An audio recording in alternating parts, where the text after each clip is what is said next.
بسم اللہ الرحمن الرحیم۔ احرام کا بیان۔ احرام کا معنی ہے احرام کرنا۔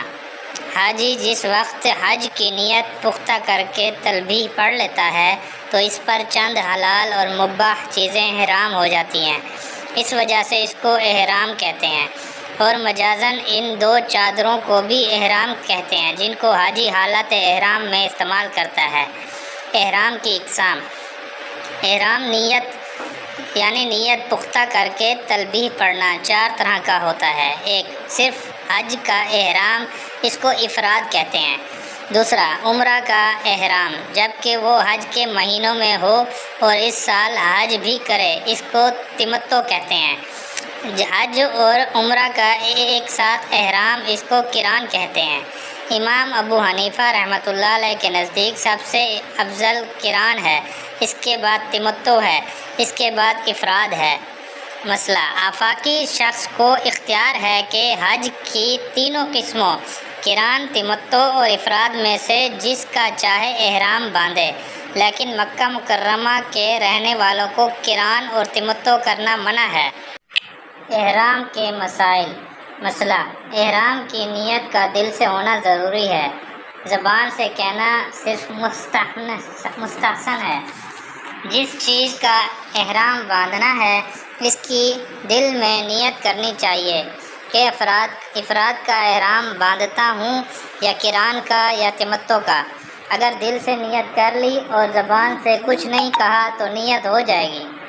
مسئلہ، نیت کا تلبیہ کے ساتھ ہونا شرط ہے۔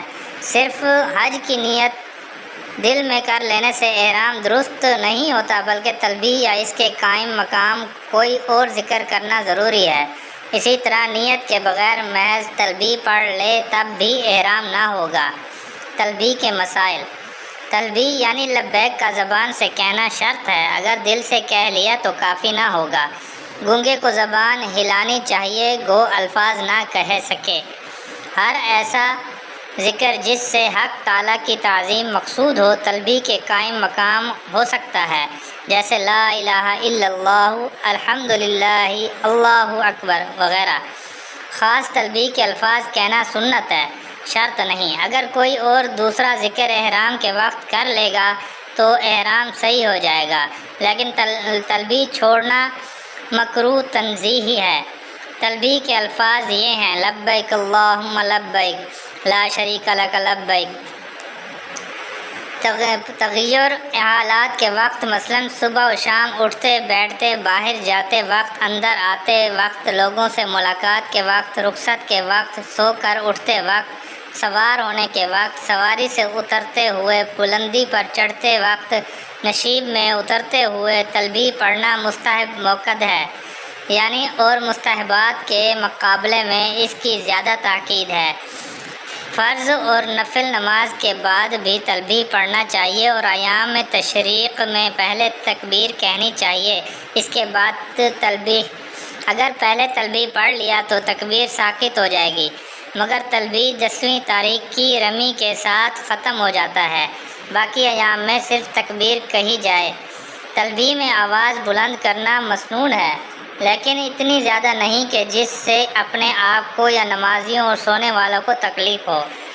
عورت کو تلبیہ زور سے پڑھنا منع ہے، صرف اس قدر آواز سے پڑھے کہ خود سن لے۔ تلبیہ حج میں رمی کرنے کے وقت تک پڑھا جاتا ہے، جب جمرہ عقبہ کی رمی شروع کرے تو تلبیہ کو موقوف کر دے، اس کے بعد نہ پڑھے، اور عمرہ میں تلبیہ طواف شروع کرنے تک پڑھا جاتا ہے۔ حالت احرام میں لباس کے مسائل۔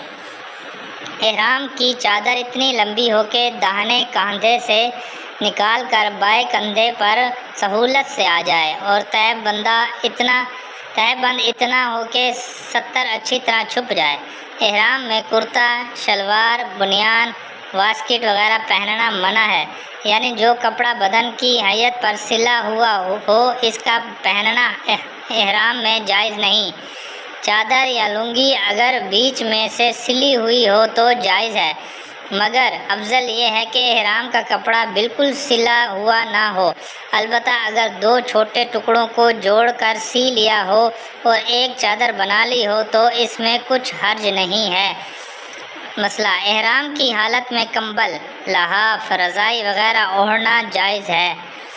عورت کا احرام مرد کے احرام کی مانند ہے، صرف یہ فرق ہے کہ عورت کو سلے ہوئے کپڑے پہننا جائز ہے۔ مسئلہ عورت کو احرام میں سر ڈھانپنے کا حکم وجوب ستر کی وجہ سے ہے، نہ کہ احرام کی وجہ سے۔ مسئلہ عورت کو اجنبی مردوں کے سامنے بے پردہ ہونا منع ہے، اس لیے کوئی چیز پیشانی کے اوپر اس طرح لگا کر کپڑا ڈال لے کہ کپڑا چہرے کو نہ لگے۔ عورت کو احرام میں زیور، موزے اور دستانے پہننا جائز ہے، مگر نہ پہننا اولیٰ ہے۔ احرام میں ممنوع کام: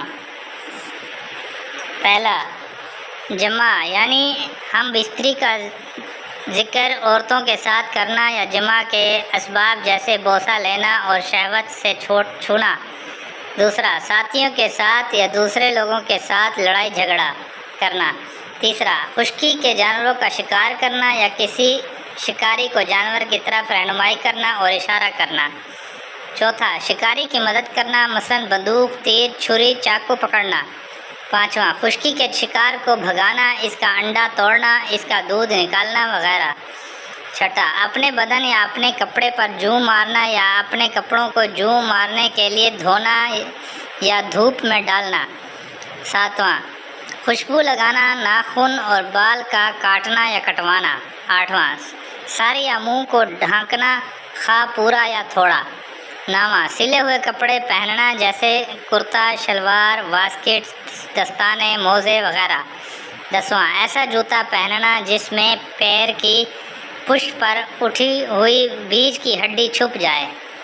احرام میں مکروہ کام: بدن سے میل دور کرنا، سر یا داڑھی اور بدن کو صابن وغیرہ سے دھونا، سر یا داڑھی میں کنگھی کرنا، سر یا داڑھی کو اس طرح کھجلانا کہ بال یا جوں گرنے کا خوف ہو، ہاں ایسے آہستہ کھجلانا کہ بال اور جوں نہ گریں جائز ہے۔ چوتھا، داڑھی میں خلال کرنا بھی مکروہ ہے، اگر کرے تو اس طرح کرے کہ بال نہ گریں۔ پانچواں، تہبند کے دونوں پلوں کو آگے سے سینا، اگر کسی نے 70 عورت کی حفاظت کی وجہ سے سی لیا تو دم واجب نہ ہوگا۔ چھٹا، چادر اور تہمد میں گرہ لگانا یا سوئی اور پن وغیرہ لگانا۔ ساتواں، لنگی میں نیفا جوڑ کر کمر بند ڈالنا۔ آٹھواں، ناک اور ٹھوڑی کو کپڑے سے چھپانا، البتہ ہاتھ سے چھپانا جائز ہے۔ نواں، خوشبو سونگھنا، خوشبو والے کی دکان پر خوشبو سونگھنے کے لیے بیٹھنا، اگر بلا ارادہ خوشبو آ جائے تو کچھ حرج نہیں۔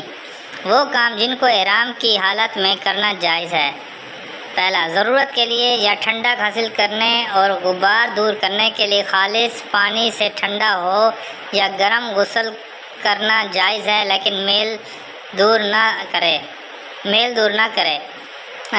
دوسرا، انگوٹھی پہننا۔ تیسرا، دشمن سے شریعت کے موافق جنگ کرنا۔ چوتھا، لنگی کے اوپر یا نیچے پیٹی باندھنا۔ پانچواں، کسی سایہ دار چیز کے نیچے بیٹھنا۔ چھٹا، بلا خوشبو سرما لگانا، پڑوال نکالنا، دانت اکھاڑنا، آبلہ کو توڑنا۔ ساتواں، سر اور منہ کے علاوہ سب بدن کو ڈھانپنا، کان، گردن اور پیروں کو چادر، رومال وغیرہ سے ڈھانپنا۔ آٹھواں، دیگ، تپاک، چارپائی وغیرہ کو سر پر اٹھانا۔ 9، موذی جانوروں کو مارنا جیسے سانپ، بچھو، پسو، چھپکلی، گرگٹ، گھڑ، کھٹمل، مکھی، چیل، مردار خور، کوا وغیرہ۔ 10واں، الائچی، لونگ اور خوشبو کے بغیر پان کھانا۔ 11واں، ایسا کھانا کھانا جس کو خوشبو ڈال کر پکایا گیا ہو۔ 12واں، اپنا یا کسی دوسرے کا نکاح کرنا جائز ہے لیکن صحبت کرنا جائز نہیں۔